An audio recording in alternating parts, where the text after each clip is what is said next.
Okay guys, tuguhaye ikaze kuri iyi channel. Muri iyi video ngiye kukwereka uburyo cyangwa se ibintu ugomba kuba wujuje kugira ngo utangire kwinjiza amafaranga kuri Facebook. Muri video y'ubushize nabakoreye video y'uburyo wafata aba friends bawe kuri Facebook ukabahinduramo aba followers. Muri iyi video ngiye kukwereka ibintu 10 by'ingenzi bisabwa kugira ngo ube watangira kwinjiza amafaranga kuri Facebook. Twihusire kugira ngo tudatinda. Icyambere ni ukuba ufite Facebook page cyangwa se professional mode kuri profile yawe. Naberetse uburyo mubikora, niba iyo video utarayirebye uze kuba wayireba, iri hano kuri channel yacu ya Digital Tech 250.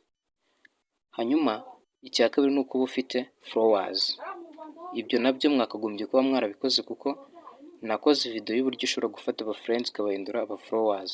Icyo nicyo cya kabiri ugomba kuba wujuje. Naho icya gatatu ni ukuba ufite content y'umwimerere. Content y'umwimerere ni ukuvuga ngo ugomba kuba ufite content yawe izwi, nimba ari ugusetsa abantu akaba ari ugusetsa abantu, ubwo ni comedy, nimba ari ukwigisha akaba ari ukwigisha, mbese muri make ukagira ikintu abantu bakumenyaho. Icya kane ni ukuba wubahiriza amategeko ya Meta. Ni ukudakora amakosa yatuma wahagarikirwa monetization cyangwa se ukaba wayimwa. Naho icya gatanu ni location ya account yawe.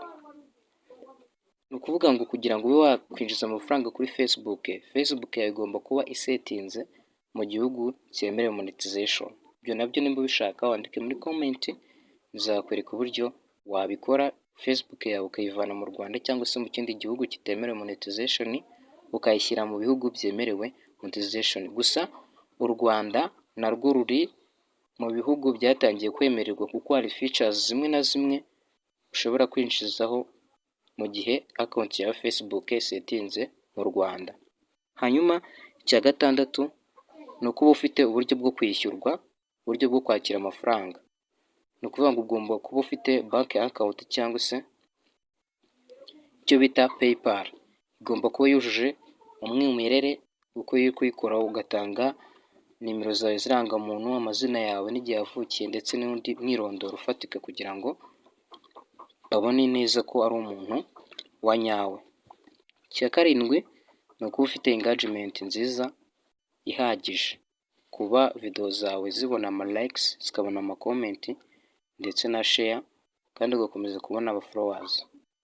Naho icya munani ni ukuba page yawe ifite ibikoresho byose bikenewe kugira ngo itangire kwinjirwa. Hari icyo bita page transparency n'icyo bita professional mode.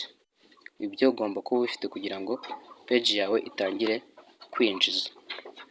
Hanyuma icya cyenda ni ukuba ukoresha uburyo bwemewe bwo guhembwa. Ni ukuvuga ngo hari uburyo butabwemewe n'uburyo bwemewe. Rero nk'uko twabivuze ku cya kane, ugomba no kubahiriza amategeko. Muri ayo mategeko ugomba kubahiriza ubwo buryo wishyurwamo cyangwa se uhembwamo. Hanyuma rero kuba ubwo buryo bufite, hari icyo twita ads reel.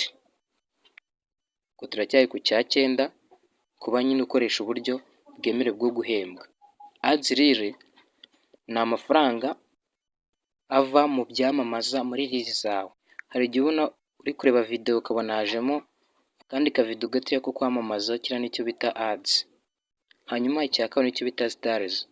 Ni abantu baguha inyenyeri muri live. Ugiye uri live abantu bayitabiriye ari benshi bakaguha icyo bita stars, nabyo birishyurwa, bibarwa mu mafaranga. Icya gatatu nicyo bita in-stream ads. Ni mu mavideo maremare ari hejuru y'iminota 3. Hanyuma icya kane nicyo bita reels play bonus. Ni amafaranga uhabwa bitewe n'imikorere yawe ya reels zawe, uburyo zibona views nyinshi, nabyo birishyurwa kuko ntabwo mwese mwakwishyurwa bitewe n'uko reels zanyu kuko zirebwa mu buryo butandukanye. Hanyuma icya gatanu nicyo twita subscription. Ni abantu bishyura kugira ngo babone content zawe zihariye. Bitewe na content yawe ukora, hari abantu bishyura kugira ngo babone content za nyazo z'umwimerere zihariye zitabonwa na buri wese. Iki nacyo uracyemererwa mu gihe wujuje ibisabwa, kuko hari ibisabwa kugira ngo wemererwe iyi features ya subscription.